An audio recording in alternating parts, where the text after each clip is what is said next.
তুমি আল্লাহর কাছে দোয়া করো আর বলো আল্লাহ রহমতের 10 দিন চলে যাচ্ছে মাওলা, সারাদিন তোমার হুকুম পালন করলাম ইয়া রাব্বুল আলামিন।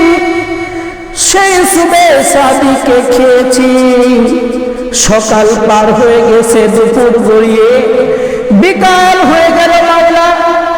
যখন তুমি তোমার ইফতারিটা নিয়ে তুমি বসে যাও, আল্লাহ তাআলা ফেরেশতাদেরকে ডাক দিয়ে বলেন, ও আমার ফেরেশতারা দেখো, আমি যখন আমার এই বান্দাদেরকে সৃষ্টি করতে চেয়েছিলাম, তোমাদেরকে বলেছিলাম وَإِذْ قَالَ رَبُّكَ لِلْمَلَائِكَةِ إِنِّي جَاعِلٌ فِي الْأَرْضِ خَلِيفَةً।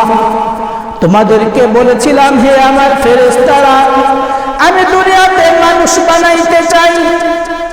তোমরা বলেছিলে আতাজালু ফিহা মান ইউফসিদু ফিহা ওয়া ইয়াসফিকু দিমা।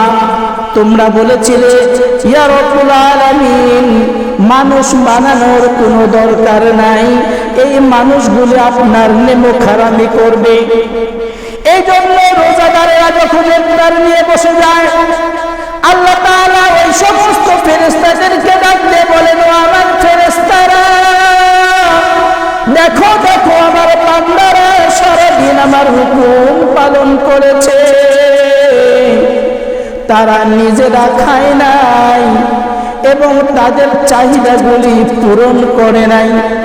আমি আল্লাহ খাই না, আমি আল্লাহ পান করি না, আমার বান্দা সারাদিন তারা আমার মতো তারা না খেয়ে আমার হুকুম পালন করলো।